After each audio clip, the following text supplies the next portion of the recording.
Jesus says in Matthew chapter 11 verse 27. Jesus says, "All things are delivered unto me, of my Father, and no man knoweth the Son, but the Father. Neither knoweth any man the Father, save the Son, and he, to whomsoever the Son will reveal him." Here, Jesus refers to God as his Father. But Islam teaches that Allah is a father to no one. Jesus refers to himself as the Son. But Islam declares that Allah has no son. Let's see another verse in the Bible. Jesus says in John chapter 16 verse 15, "All things that the Father hath are mine. That all things have been handed over to me by my Father." The Father has handed everything over to Jesus. Since the Father has handed everything over to Jesus, Jesus has everything that belongs to the Father. Here Jesus says that everything that belongs to the Father belongs to him. Now, according to Islam, what belongs to God? That would be everything, isn't it? Even Muhammad belongs to God. Means Muhammad is the personal property of Jesus.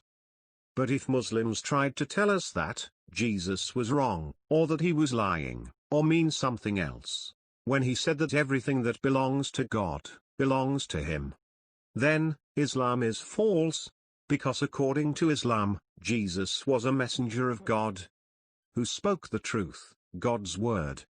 The only other way out of this room for Muslims is to claim that the Bible has been corrupted. Now, for the sake of Muslims, let's agree for an instance that Bible has been changed or corrupted. But if the Bible has been corrupted, still, Islam is false, because we've already seen that the Quran commands Christians to judge by the Bible. Let me point out one verse.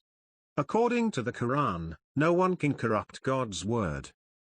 In Quran chapter 18 verse 27 say, "And recite what has been revealed to you of the book of your Lord, there is none who can alter his words."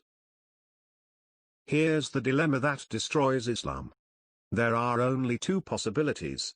Either the One of the old questions. There are several answers to this question.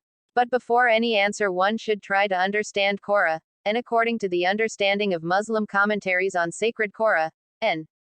Please see a number of translations of this verse. Allen Quotum 6, 115. 4. Truly and justly has thy sustainers' promise been fulfilled. 102. There is no power that could alter the fulfillment of his promises, and he alone is all-hearing, all-knowing. Asad. Perfected is the word of thy Lord in truth and justice. There is naught that can change his words. He is the hearer, the knower. Pickthall. There are some interpretations of this verse. The first interpretation. It means that eternal words which are associated with GD are immutable and unalterable. It is not discussing about the words written in copies. The words written on the copies are not associated with GD. The second interpretation. The word, in the context means, promises and prophecies, that GD hath made in his sacred revelations, can never be changed and they always as occur as he stated, they could never be changed, they shall never be able to be changed.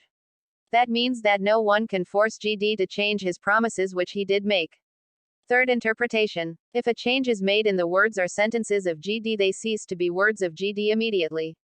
So the changed products are neither the words of GD nor the sentences of GD. Now the verse may be taken that it is impossible that a word or words or a sentence or sentences of GD are changed yet they continue to be divine words or divine sentences or both. Fourth interpretation. 1. Ya can particularize another, ya. So this, ya can be made particular in meaning, and does exclude books referred in the question. This is a common principle of particularization talk, s. There is a dispute whether tradition of Adi, th, can particularize a verse in Holy Torah, n which is apparently not particularized. But there is no dispute 1, ya of sacred Torah, n can particularize another verse of sacred Torah, n. One thing may be noted that verses of Torah, n must not be taken in meanings against the meanings understandings of Muslim commentators. This is extrinsic particularization of the verse. Not all the particularizations are intrinsic, i.e. due to a word in the text of, ya. Some addition discussion. The phrase, words of GD, can be understood in at least two meanings. 1. The words spoken by GD himself. 2. The words spoken by GD, written by created rational supposita, like human or angelic beings, or recited by them. There is a clear distinction between these two meanings of the expression, words of http://GD. In the first case, the self of each one of the word in the words is spoken by GD and continues to exist and never cease to exist, whether it has a subject as substratum or it does not has a substratum as a http://subject. It is immutable and unchangeable in the following meanings. -1, if words are spoken by GD, then they do not cease to exist. 2, they are immutable in the following meaning, their mutation is relatively impossible. 3, they are immutable in the following meaning, if the word of GD are changed from what they were spoken by GD, they are immediately changed to mere words from being words of GD and become mere words. Can never be ascribed to GD as his words. 4. Words of GD as words of GD cannot be changed. 5. Even such changes are not in power of human beings, etc. Now coming to another point. When the very same words of GD are written on paper or recited by human beings, etc., with errors or manipulation, the words cannot be called words of GD. These explanations the obvious meanings that are as clear as they can be.